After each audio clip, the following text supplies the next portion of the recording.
आदाब, मैं हूं मुमताज आलम। से बात करूंगा चुनाव 2024 की, जिसकी तैयारियां जोरों शोर से चल रही हैं। एक तरफ बीजेपी की क़यादत वाला एनडीए है, तो दूसरी तरफ कांग्रेस की क़यादत वाली इंडिया है। जी हाँ, दोनों ये इत्तेहाद हैं, दोनों अपने अपने तौर पर तैयारियां कर रहे हैं। लेकिन कुछ पार्टियां ऐसी हैं जो न एनडीए में हैं और न इंडिया में हैं। मैं बात कर रहा हूं एआईएमआईएम की, मैं बात कर रहा हूं बीएसपी की, मैं बात कर रहा हूं एआईयूडीएफ की, और इस तरीके की न जाने और कितनी पार्टियां। उनका क्या होगा, वो कैसे मैदान में आएंगी, वो कितना नुकसान पहुंचा सकती हैं या वो खुद कितना फायदा ले सकती हैं, ये सब हम देखेंगे। और इसका किसको किसका कितना फायदा होगा, इन तमाम चीजों पर हम बात करेंगे। बहुत ही जबरदस्त सियासी तज्जिया निगार, आप सब उनसे वाकिफ हैं। मैं नाम ले रहा हूं जनाब डॉक्टर तस्लीम रहमानी साहब का। मैं उनसे बात करूंगा कि ये जो डॉक्टर साहब, आपका बहुत बहुत खैर मकदम है, ये जो इंडिया और एनडीए, इन्होंने अपनी अपनी पार्टियां एक तरीके से तय कर ली। इन कुछ पार्टियां हैं जिनको मैं समझता हूं जिस तरीके की फाइट होने जा रही 2024 में, क्या ऐसी सूरत में एमआईएम हो या बीएसपी हो या एआईयूडीएफ आसाम में हो सॉरी, या और इस किस्म की पार्टियां, क्या उनको नजरअंदाज किया जा सकता है या इनकी क्या हैसियत बनेगी आपकी नजर में? मेरा ख्याल है कि किसी भी पार्टी को जो एक पार्लियामेंट्री पार्टी की हैसियत रखती है, अपना एक वजूद रखती है, कोई भी गठबंधन हो उनको नज़रअंदाज नहीं कर सकता। और हमें ये बात याद रखनी चाहिए कि मुल्क में टू पार्टी सिस्टम या टू गठबंधन सिस्टम ये मुल्क की सेकुलर डेमोक्रेसी के लिए मुनासिब नहीं है। जैसे अमेरिका में टू पार्टी सिस्टम है या और बरतानिया में टू पार्टी सिस्टम है, अगर हमारे मुल्क में जो एक फेडरल स्ट्रक्चर है, जो कल्चरली डिफरेंट है, लिंग्विस्टिकली डिफरेंट है, रिलीजियसली डिफरेंट है, इतने सारे हमारे डिफरेंसेस के बावजूद एक नेशन है, तो ये जो हमारा फेडरल स्ट्रक्चर है, इस फेडरल स्ट्रक्चर के लिए मल्टी पार्टी सिस्टम ही सूट करता है। और ये रीजन है कि जिन लोगों ने हमारा कॉन्स्टिट्यूशन बनाया, वो लोग भी तो टू पार्टी सिस्टम ला सकते थे ना, कि सिर्फ दो ही सियासी जमातें। उन्होंने इसको कभी अप्रिशिएट नहीं किया। उन्होंने मल्टी पार्टी सिस्टम दिया, तो आज मुल्क में 3,000 से ज्यादा सियासी जमातें रजिस्टर्ड हैं और इलेक्शन लड़ती हैं। हर मौके पे आप देखें, किसी भी इलेक्शन में 200-300 से कम पॉलिटिकल पार्टी का पार्टिसिपेशन नहीं होता। ऐसे में जब से 92 के बाद से टू पार्टी सिस्टम की तरफ मुल्क को जबरदस्ती धकेला जा रहा है। अब आप नेशनल स्क्रीन पर अगर देखें तो नेशनल पार्टीज मुल्क में 6 हैं, लेकिन इसके बावजूद भी आप प्रैक्टिकली देखें तो सिर्फ कांग्रेस और बीजेपी ही नेशनल लेवल पे, पैन इंडिया लेवल पे दिखाई देती है, और कोई पॉलिटिकल पार्टी, यानी ये सितमजरीफी है मौजूदा सियासत की कि इस मुल्क में कांग्रेस और बीजेपी के बाद तीसरे नंबर पे कोई ऐसी सियासी जमात नहीं है जो 25-30 से ज्यादा लोकसभा की सीटें जीत सकती। बिल्कुल सही कह रहे हैं। कोई नहीं है, कोई नहीं। सब रीजनल है, फैमिली बेस्ड है, और सब इसी तरह की हैं। ऐसे में टू गठबंधन, एक एनडीए का, एक इंडिया का, ये दो गठबंधन अगर होते हैं तो एक को लीड करती है एक नेशनल पार्टी बीजेपी, दूसरे को लीड करती है दूसरी नेशनल पार्टी कांग्रेस। तो ये वही टू पार्टी सिस्टम हुआ, टू अलायंस सिस्टम हुआ। ये इस मुल्क के उस फेडरल स्ट्रक्चर को शदीद नुकसान पहुंचाएगा कि जिसकी वजह से ये देश मुत्तहिद है, इंटीग्रेटेड है। और ये रीजन है कि आप देखिए, उड़ीसा में नवीन पटनायक का मुकाबला, चाहे इंडिया अलायंस हो चाहे बीजेपी हो, वहां नवीन पटनायक को आज भी नहीं हरा सकती। उड़ीसा की 20 सीटों में से उनका 17-18 सीट पे उनका कब्जा है। वो एक थर्ड फोर्स की हैसियत में एक साबित शुदा पार्टी है। अब टीडीपी और वाईएसआर कांग्रेस आंध्र प्रदेश में आमने सामने है, वहां बीजेपी भी नहीं है और कांग्रेस भी नहीं है। तो वो पूरा का पूरा एक ऐसा वो है कि दोनों गठबंधन वहां इफेक्टिव नहीं है। तेलंगाना में टीआरएस जो अब बीआरएस हो गया है, उसका एकाधिकार अभी हम्म। तक है, उसका वर्चस्व है। अब बाकी पार्टियां डीएमके में आ गई। अब आपने जो दूसरी दो पार्टियों की बात की, यूडीएफ और एमआईएम, ये मुस्लिम क़यादत वाली सियासी जमातें हैं। इस तरह से दो और सियासी जमातें, मुस्लिम लीग और टीएमके का भी, टीएमएमके का नाम ले सकते हैं। टीएमएमके जवाहरुल्लाह साहब की पार्टी है जो तमिलनाडु में है, केरल में मुस्लिम लीग मौजूद है। ये ऑलरेडी इंडिया गठबंधन में आ गई। तो ये जो अलग अलग पार्टियां बची, इनके बीएसपी एक बहुत बड़ी फोर्स है बीजेपी की उत्तर प्रदेश में, जिसका कोई जिक्र कहीं नहीं किया जा रहा, और वो मुस्तकिल ये कह रही हैं कि हम किसी अलायंस में नहीं जाएंगे। तो ये सारे जो नाम ले रहे हैं, अभी और पार्टियां भी हैं और छोटी पार्टियां जो हैसियत रखती हैं स्टेट में। मसलन त्रिपुरा में त्रिपा बोईता एक पार्टी है जो ट्राइबल्स की पार्टी है वहां के, वो पहला ही उसने पार्टी बना के इलेक्शन लड़ा तो 60 में से 13 सीटें जीत गया और कांग्रेस और सीपीएम का सफाया करके मेन अपोजिशन पार्टी बन गया। वो किसी अलायंस में नहीं है। मणिपुर में जो पार्टियां हैं अभी, वो पार्टियां अब बीजेपी और कांग्रेस के साथ नहीं जाएंगी। जो वहां के ट्राइबल्स की पॉलिटिकल पार्टी से वो तो नहीं जाएंगी, वो बीजेपी को तो वहां पर उनके प्रेसिडेंट कह रहा है कि यहाँ पर सदर राज लाओ। बीजेपी का स्टेट प्रेसिडेंट कह रहा है मणिपुर में कैंडिडेट अवेलेबल नहीं है। मिजोरम में, मेघालय में उनकी अपनी पार्टियां हैं। बोडोस एक अलग ग्रुप है, उल्फा वालों का एक अलग ग्रुप है। तो ये हाँ, फिर राजस्थान में, मध्य प्रदेश में ट्राइबल्स की पार्टियां हैं। श्रोमणी अकाली दल है पंजाब में, सिखों का है, वो कहीं नहीं गए हैं। ये सब वो हैं कि किसी न किसी को एक मौका होना चाहिए कि इनसे आपस में कोऑर्डिनेट करे। और देखिए, तमाम 8 स्टेट नॉर्थ ईस्ट की ना इंडिया के साथ जाएंगी ना एनडीए के साथ जाएंगी। मैं आज कह रहा हूं, अभी तक ये बात किसी ने कही नहीं होगी। अभी तक लोग कहेंगे कि बीजेपी की तरफ असम की जो है वो बीजेपी की तरफ चला जाएगा, त्रिपुरा बीजेपी की। नो वेज, अब नहीं जाएगा, अब नहीं जाएगा। आज मैं अर्ज कर रहा हूं, अगर बहुत अच्छे स्ट्रॉन्ग कॉम्बिनेशन एक तीसरा बन गया तो पूरे जो 23 सीटें हैं, 23 सीटों में से बीजेपी को और कांग्रेस के इंडिया अलायंस को 5-6 सीटें मुश्तरका तौर पे हासिल करना मुश्किल पड़ जाएगा। ये मैं अर्ज कर रहा हूं। 23 में से उड़ीसा एक मेजर कांस्टेंट आपका बन सकता है। ये जो टीआरएस और वाईएसआर हैं या बीआरएस है, ये पार्टियां या श्रोमणी को, इन सबको मिलाई और उसमें बदरुद्दीन अजमल और असदुद्दीन अवैसी शामिल हो जाएं और मुस्लिम लीग से कहें कि आप भी बाहर आइए। मुस्लिम लीग क्या है? मुस्लिम लीग खेल रही है कांग्रेस के हाथों में, ब्लैकमेल होती है कांग्रेस से। मुस्लिम लीग की इतनी ताकत है कि वो 4 सीटें अकेले केरला में जीत सकती है, जो अभी वो सिर्फ 2 जीतते हैं। अकेले अपने दम पर किसी अलायंस के बगैर 4 सीट मुस्लिम लीग केरल में जीत सकती है। 5वीं सीट लक्षद्वीप में अकेले अपने दम पे जीत सकती है।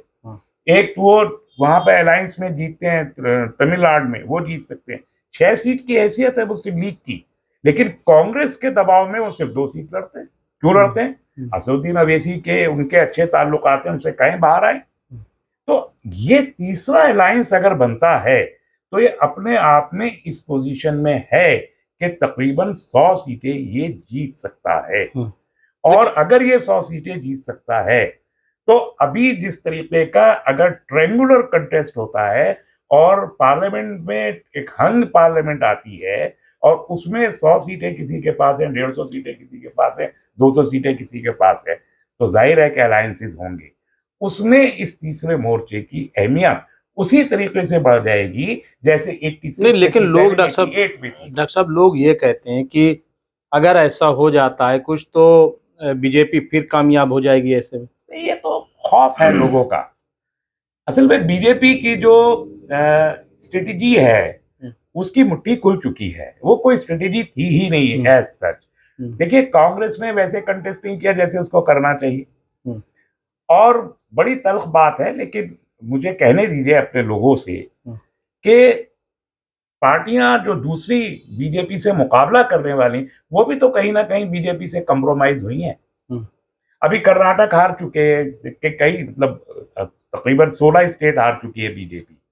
16 स्टेट हारी चुकी है। अभी 22 स्टेट में 12 स्टेट में बची है, वो भी छोटी छोटी नॉर्थ ईस्ट की स्टेट में अपने अलायंसेस के साथ में, और मध्य प्रदेश है जो अब हाथ से जाने वाला है, और या एक 4 जगह बस पूर्ण, गुजरात है, और इस उत्तर प्रदेश उत्तराखंड, बस उत्तराखंड, यही है, 4 ये है, बाकी 8 वहां पर है।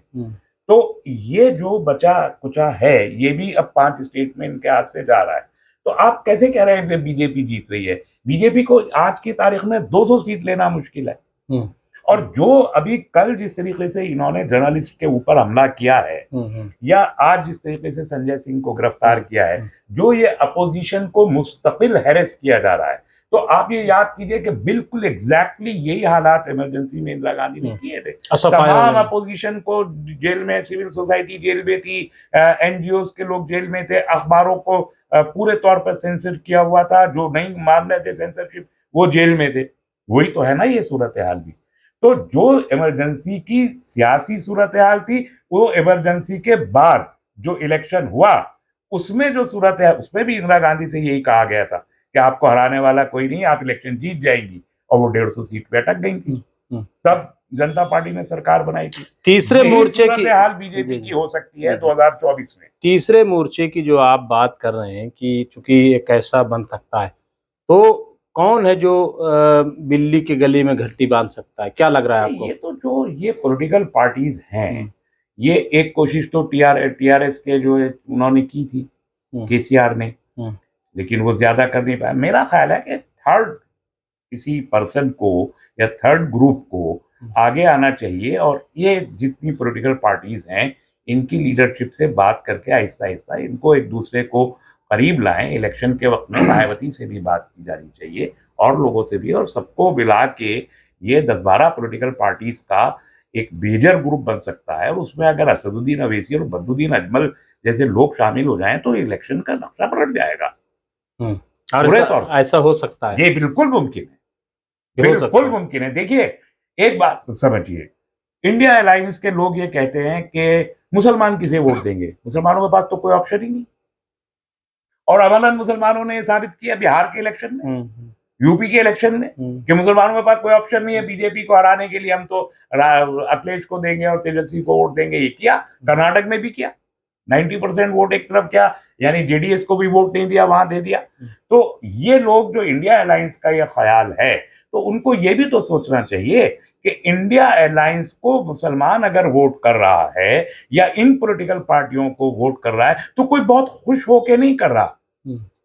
बीजेपी को हराने के मफरूजे के नाम पर नेगेटिव वोट है मुसलमान का जो इनको जा रहा है, कोई खुशदिली से वोट नहीं कर रहा है, क्योंकि उनको जानता है, वो सबको जानते हैं, सबसे त्रस्त हैं, सबसे नाराज हैं, ये बीजेपी को हटाने के नाम पर इनको वोट देते हैं। तो मुसलमानों को जब जब, और कांग्रेस का बुरा असर सिर्फ इसलिए हुआ कि मुसलमानों को जब जब और जहां जहां कांग्रेस के मुकाबले में एक वायबल ऑप्शन दिखाई दिया, मुसलमानों ने तब तब वहां वहां उनको वोट दिया।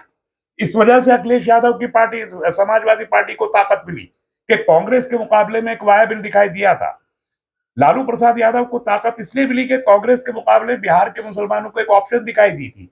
तो वो ऑप्शन आज भी अगर मुसलमानों को दिखाई देती है कि ऐसी ही एक वायबल ऑप्शन आके खड़ी हुई है, कांग्रेस तो पहली तरजीह होगी। कांग्रेस तो बदल रही कह रहे हैं, अब बदल रही है तो उनको अपने इस बदलाव को अंदर छुपा के रखने की जरूरत नहीं। बदलाव है तो बदलाव का इजहार होना चाहिए, बदलाव जाहिर होना चाहिए कि हम बदले हैं। लेकिन अब ज्यादातर पार्टी ये भी डॉक्टर साहब सोचती है कि अक्सरियत जो है, क्योंकि 80-20 का एक मैसेज आम हो चुका है, तो कोई 80% को नाराज नहीं करना चाहता। 80 कौन है?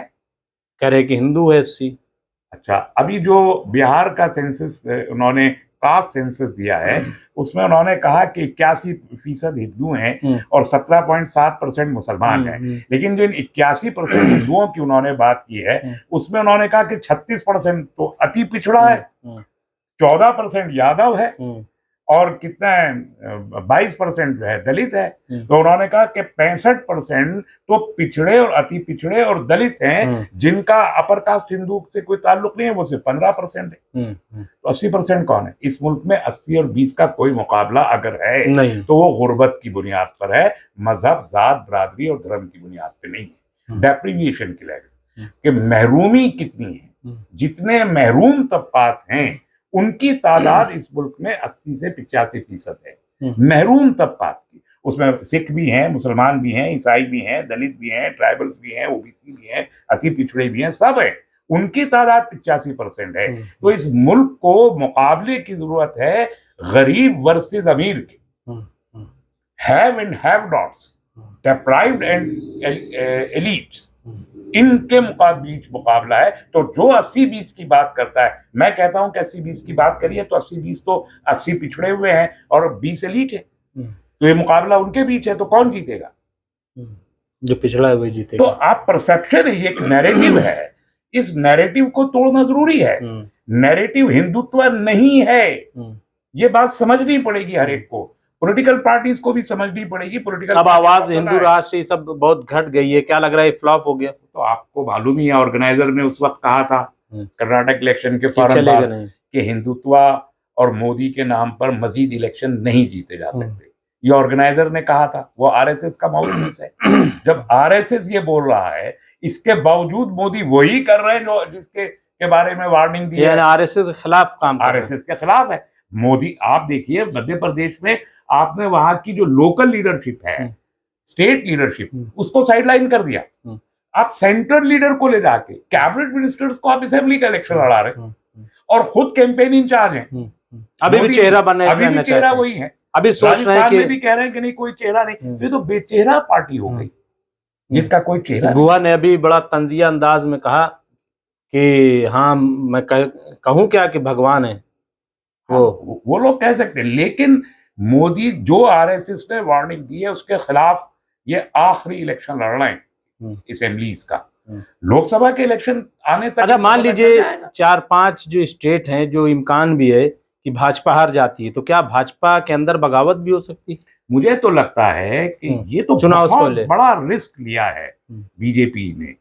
और बीजेपी में तो खाली मोदी जी और अमित शाह की चलती है, थोड़ा बहुत जेपी नड्डा की, वो भी उनके कहे पे ही चलते हैं। 3 के अलावा तो कोई बात करता नहीं आपस में ना, कि किसी को इख्तियार ही हासिल नहीं है भारतीय जनता पार्टी में। इन 3 आदमियों के अलावा किसी कोई इख्तियार किसी को नहीं है।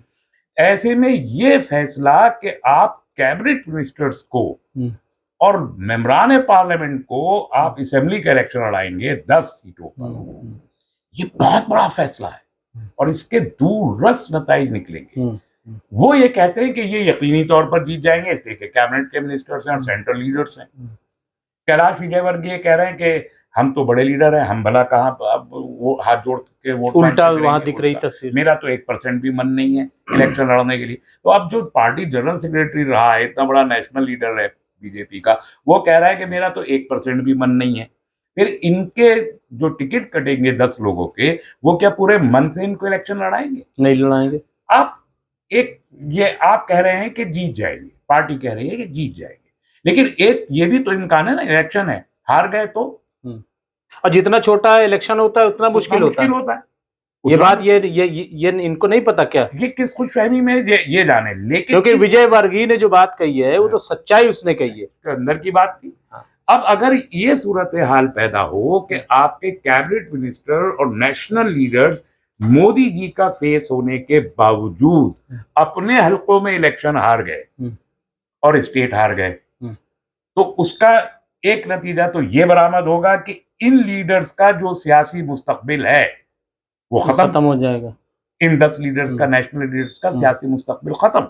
एक दूसरा ये कि मोदी जी पे तो फिर सामने से सवाल खड़ा होगा ना कि भाई आप करना, अभी भी सवाल उठ रहे हैं, वो लोग बता नहीं रहे, लेकिन कुछ लोग अब कर रहे हैं सवाल। तब अंदर से जो लोग चुप बैठे अभी वो बोल रहे हैं, मतलब ब्रिजभूषण कह रहा है हमें कोई हटा के दिखाए, बोल दिया। वो चैलेंज मोदी जी को ही कर रहा है ना।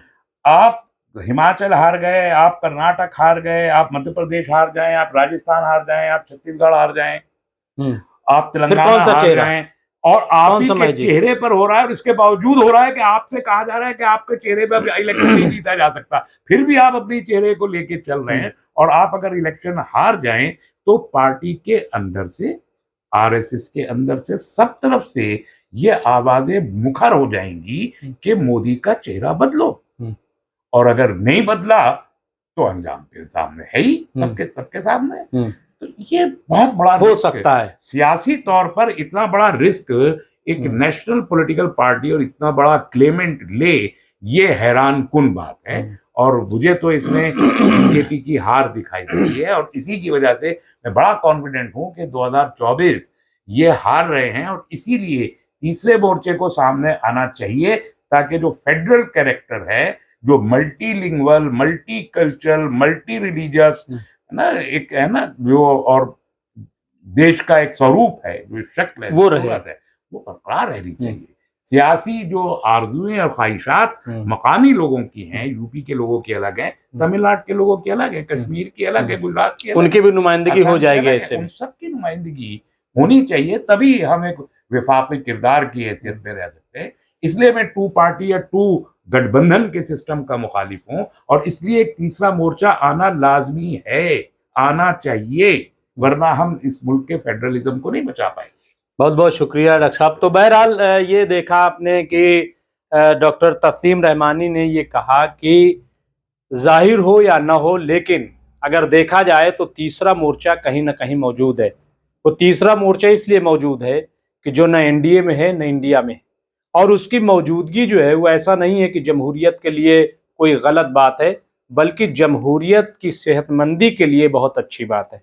बहरहाल ये जो तीसरा मोर्चा है, क्या इसका कभी कोई नाम होगा, और अगर नाम होगा तो वो नाम कौन देगा? मैं ये कहूं कि बिल्ली के गले में घंटी कौन बांधेगा। बहरहाल जो कुछ होगा हम आपको अपडेट करते रहेंगे। आप देखते रहे एमएमसी न्यूज़ इंडिया। शुक्रिया।